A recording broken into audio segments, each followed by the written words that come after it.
Ladies and gentlemen, welcome back to Driven Wyld. Today we are talking about the truth about ordering on Yelp. So as I'm expanding my business through developing my own DSP, I ended up in a few conversations and meetings talking about saving restaurants money on their third-party delivery services. One of those conversations I had recently was about Yelp, and when some people order on Yelp, they don't really know some of the behind the scenes stuff of what actually takes place during that order and what the restaurant knows and doesn't know. So with that said, we are talking about what you must know about ordering food through Yelp, what is being said about it versus how it actually is, and everything in between. But before we do that, let's go over a quick disclaimer. The content of this video does not contain, is never intended to be, legal, business, financial, tax, or health advice of any kind. This video is for entertainment purposes only. It is advised that you conduct your own research and consult qualified professionals before applying anything you find online. I also want to be clear that everything that we're going to be going over is very market to market and case by case. What applies to me and my market may not apply to you. So with that said, let's get started. Who is delivering Yelp orders? Okay, so one of the things that people don't know about Yelp is actually one of those places to where you can actually place an order to be delivered through there. I like to call it a fourth or fifth party delivery service because what they would do is they would have the menu on that website and they would outsource it to Grubhub or some other third-party delivery service, and therefore delivered by a local gig worker.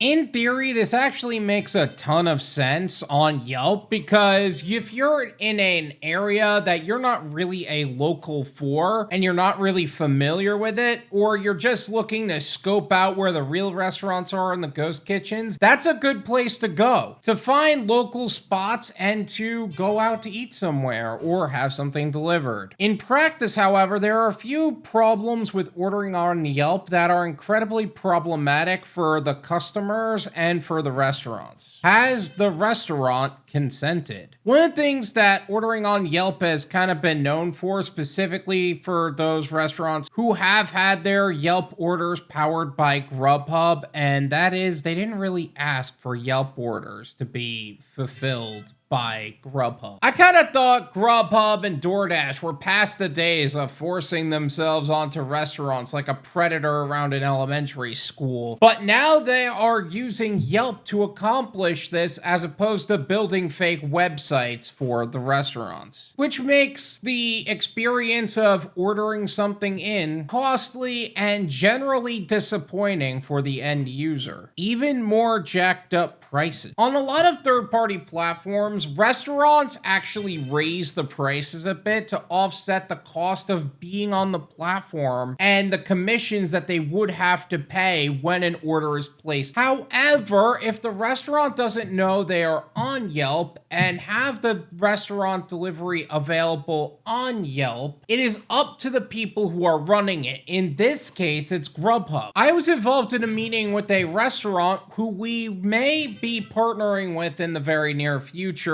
to save them huge on third-party delivery, and they didn't realize how jacked up their prices were on Yelp and didn't even know they were on there for the purposes of delivery. Outdated menu items. Another major issue with this is that they make these menus based on outdated information, such as items they no longer have from like Christmas or Valentine's Day or Halloween. And that item or items may not even be in season anymore, or bundles and meal deals are stopped being offered. Imagine going to Starbucks and ordering a pumpkin spice latte in May. Going back to that meeting that I was having with another restaurant on this subject of saving them money on third-party delivery, they also had a major problem with this because this was a frustrating event to where unfortunately Grubhub won in the end. I actually dealt with Grubhub. I finally just threw my hands up in the air like,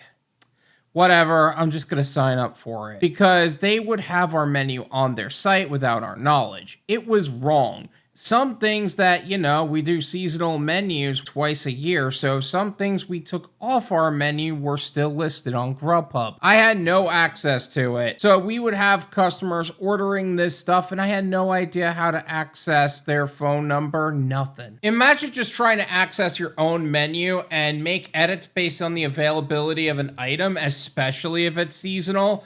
And you can't do that because some third party or POS system won't let you. Really changes the definition of POS from point of sale to piece of how you could save on delivery. Look, we all know we're in a world where delivery is one of the staples of our industry now, and there's no real way around that. That said, I wanted to add some options that not only saves the customer money, but also saves the restaurant money as well. If you still want to enjoy quality foods from your local restaurants with the added benefit of keeping the convenience of delivery at your fingertips, make sure you look into the restaurant's online website or app. Ordering through the restaurant directly can give you access to savings, loyalty programs, and benefits that ensure quality as you order with your local favorites. Not to mention, if you're ordering through the restaurant website or app, they aren't raising their prices for third party nearly as much. Therefore, those savings are passed on to you. Now, this might ruffle some feathers in my community because this is one of the sore spots for gig workers and drivers for a long time. Some restaurants have been known for stealing some tips from the drivers and keeping them to themselves. Specifically, the corporate restaurants such as Papa John's, Pizza Hut, Carrabba's, Italian Grill, etc. Which is why many people in the gig community hate talking about it, even though it is true and it does save the restaurant money and it does save the customer money. That said, this is not something that drivers would have to worry about if they start working on their own DSP or delivery service provider like I am, where the software would integrate into their POS system to send orders directly to qualified drivers who are onboarded onto their platform. This is one of the things I'm teaching people to accomplish in the Build Your Own Delivery Service Provider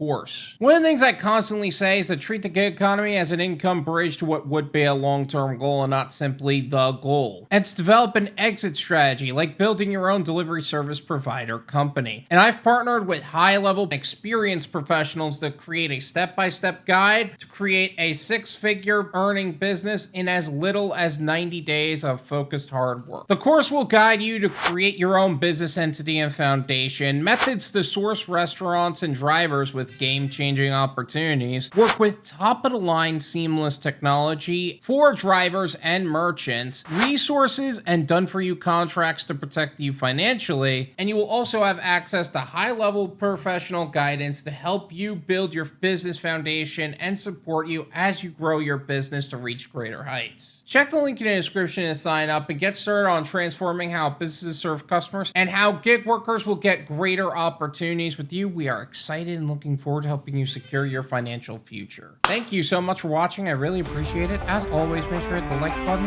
subscribe if you're new, and I'll see you guys next time. Rise up, shake off that 9 to 5 rust. In this wild world of hustle we trust.